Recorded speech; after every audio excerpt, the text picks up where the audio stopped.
Bueno, egunon eta eskerrik asko gerturatu zareten guztioi.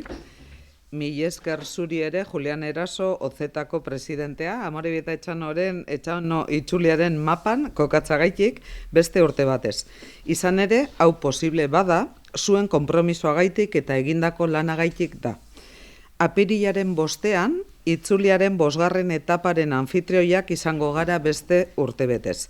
Eta horrek agerian uzten du txirrindularitzarekiko dugun konpromisoa izan ere txirrindularitza herrian errotutako kirola baino gehiago da. Zornotzar askorentzat pasioa ere bada.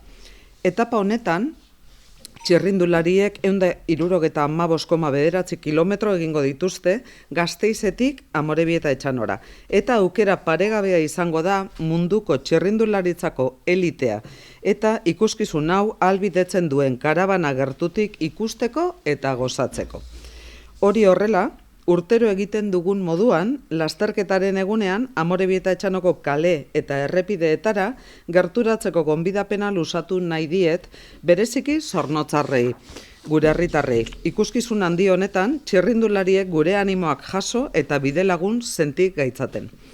Gaur, Koldo Bilbao, kultura, kirol eta herritarren segurtasuneko zinegotzia ezin da hemen izan, bere aita Arañun hil zan, eta nik azalduko dizkizuet herrian izango diren behin-behiniko aldaketak. Dakizuen bezala, halako lasterketek behin-behiniko aldaketak eskatzen dituzte herriaren eguneroko normaltasunean. Eta horiek azaltzea ere garrantzitsua da lasterketa arazorik gabe burutzeko eta herritarren segurtasuna eta ongizatea bermatzeko. 2024 itzuliaren bosgarren etapa, apirilaren bostean iritsiko da Amorebieta Etxanora, eta udalak trafikoaren antolaketari dagokionez behin-behiniko hainbat aldaketa aurreikusi ditu. Hori horrela, aparkatzea debekatua egongo da Nafarroa kalean, San Juan biribilgunetik Nafarroa aparkalekuraino, aparkalekoa barne, eta Bizkargi, Belatxikieta, Jauregi Barria eta Azoka kaleetan. Debeku hori, apirilaren arratzaldeko lauretatik, apirilaren bosteko arratzaldeko zazpiretara, egongo da indarrean. Horrez gain, apirilaren bosteko lauterdietatik zeiterdietara bitartean, kale hoietan guztietan zirkulatzeko debekua ezarriko da.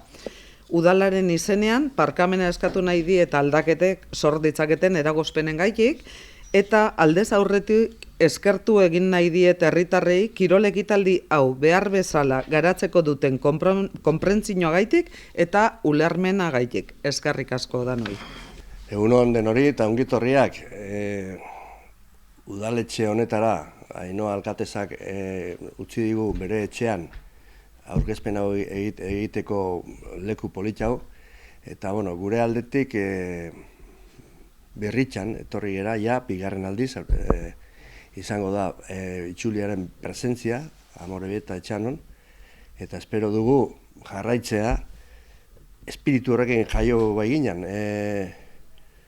Hemen betidanik klasikoa izan zen oso ospetsua, Amorebietako klasika, eta klasika primavera bezala ezagutzen zena, baina gako bat zeukan, eta aurtengo txirrindularitzan eta mundu hontako txirrindularitzan lehenengo maila honetan espaldima zaudez oso gaizki pasatzen dezu, eta ez dago orekatuta txirrindularitza mundua, kompetizioetan ez dago bat ere orekatuta, eta bigarren dibizioan daudenak badirudi baloirik ez daukatela, futbolean esaten den bezala. Bigarren dibizioak indarra badu, baloia dutelako, baina txirrindularitzan berriz geratzen dira nahiko ahul. Eta hori pena bada, da horregatik Amorebieta Etxanoko lasterketa galdu zan, Urkiolako ere galdu zan, eta hainbat lasterketa galdu izan dira. Amorebieta Etxanoko txirrindulari elkarteak jo zuen guregana udaletxearen bultzakadakin, haber posible zen Amorebieta Etxanoko klasika hori errepikatzea edo rekuperatzea pixkat itzuliako helmuga bat eginez hemen. Eta hala izan zen, joan zen urtean, irtera eta helmuga izan zen, eta urtengoan helmuga bakarrik izango da, baina rekuperatzen dugu azken klasikako zirkuito hori, horri emango diogu azken bi bueltak helmugara iritsi baino lehen. Berriz pixkat Amorebietako espiritua berpisten ari gara. Aber ala dan eta ala jarraitzen dugun. Eta gure aldetik ahaleginak egingo ditugu gure relazioa mantentzen eta hobetzen. Eta udaletxeak eta Amorebietako herriak hola sentitzen baldin badu, gu gustua etorriko gera ona, eta gustua jarraituko dugu Amorebieta gure gelditoki bat, geratoki bat, etapa bat hemen egiteko. Besterik gabe, eskerrik asko, eta hemen ikusiko gara. Apirilean 5ean, hemen erabakitzen dana, urrungo egunean finkatuko da azken etapan, Eibarko etapan, eta daukagun taldeekin, tropelakin, ni pentsatzen dut, espektakulua garantizaute dagoela. Partaidetza nik uste zoragarria dela. Hor daukagu, gaur egungo txirrindularitzan daude ez lasterketan kategoriaren bakarrik ez dago hori bi maila bezala. Bai txirrindularien artean ere bi maila daude eta nabarmen ikusten da. Garai batean izan ziren Lemon, Indurain, Astron, ikustezan izar bat, eta beste guztia badirudi atzian geratzen zirela tropelean.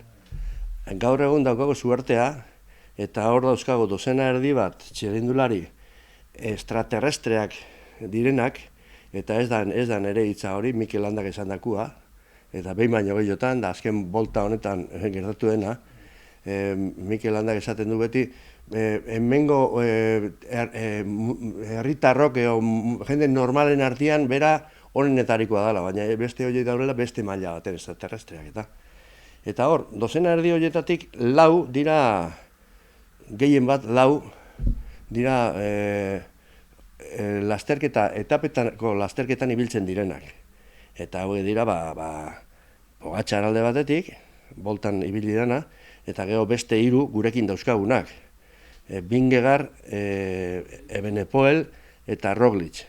Danak izan dira protagonista gure karreran, eta uste aurten Pogačar ez datorrela, baina etorriko da, jakinda daukagulako txapela gustatzen zaiola, eta oraindik ez du jantzi. Eta hemen duela 3 urte ibili izan, da Roglicek irabazi zion, da badauka gogua irabazteko, baina aurten badirudi pixka bildurtu indala. Ona etortzen diren etzaiekin pixkat esan du, etorriko da turra eta han joko dugu danok, eta han ikusiko dugu. Bestela itxulian galtzen hasten naizen, da morala geizte zaidan, ezta? Baina, 3 horiek